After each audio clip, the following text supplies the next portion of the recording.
Oman সাগরে ঘটে গেল এক নাটকীয় সামরিক উত্তেজনা, যা ভয়াবহ সংঘর্ষে রূপ নিতে পারত। বুধবার ইরানি জলসীমার কাছাকাছি এলাকায় ইরানের একটি নৌবাহিনীর হেলিকপ্টারের সঙ্গে যুক্তরাষ্ট্রের একটি ডেস্ট্রয়ার মুখোমুখি অবস্থানে পড়ে। কিছু সময়ের জন্য সাগরে ব্যাপক উত্তেজনা ছড়িয়ে পড়ে, তবে শেষ পর্যন্ত গুলি বিনিময়ের আগেই পরিস্থিতির অবসান ঘটে। ঘটনার সূত্রপাত হয় যখন যুক্তরাষ্ট্রের ডিজিফিট জেরাল্ড নামের ডেস্ট্রয়ারটি ইরানের নজরদারি এলাকায় ঢুকে পড়ে বলে দাবি করে তেহরান। দ্রুত প্রতিক্রিয়া জানায় ইরানি নৌবাহিনী।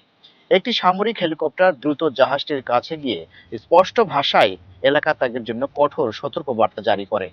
ইরানের রাষ্ট্রীয় গণমাধ্যম জানায় মার্কিন যুদ্ধ জাহাজটি ইরানের বারবার সতর্কতার পর গতিপথ পরিবর্তন করে দক্ষিণ দিকে সরে যায় এবং ইরানের নিয়ন্ত্রিত জলসীমা থেকে নিজেকে সরিয়ে নেয়। এ ঘটনায় শেষ পর্যন্ত গুলি চালানোর মতো পরিস্থিতি তৈরি হয়নি, কিন্তু সাময়িকভাবে তুমুল সামরিক উত্তেজনার জন্ম দেয়। মার্কিন সেন্ট্রাল কমান্ড এবং বাহিনী এখনো এ বিষয়ে আনুষ্ঠানিকভাবে কোনো মন্তব্য করেনি। তবে আন্তর্জাতিক বিশ্লেষকরা বলছেন, এই মুখোমুখি হওয়ার ঘটনা মধ্যপ্রাচ্যে নতুন করে উত্তেজনা ও সামরিক উদ্বেগের ইঙ্গিত দিচ্ছে। ঘটনার পেছনে আরও একটি প্রসঙ্গ গুরুত্বপূর্ণ। সম্প্রতি ইরানের পারমাণবিক স্থাপনাগুলোর উপর মার্কিন অভিযানের পর থেকে ওয়াশিংটন ও তেহরানের মধ্যে উত্তেজনা নতুন মাত্রা পেয়েছে।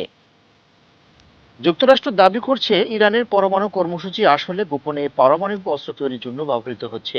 অন্যদিকে ইরান বারবার বলছে তাদের পারমাণবিক কার্যক্রম সম্পূর্ণ বেসামরিক ও বৈজ্ঞানিক উদ্দেশ্যে পরিচালিত হচ্ছে। ইরানের প্রেসিডেন্ট মাসুদ পেজেশকিয়ান এবং পররাষ্ট্রমন্ত্রী আব্বাস আরাকসি সম্প্রতি ঘোষণা দিয়েছেন তারা পরমাণু কর্মসূচি পুনরায় চালু করবেন, যার জবাবে ডোনাল্ড ট্রাম্প ফের ইরানে হামলার হুমকি দিয়েছেন।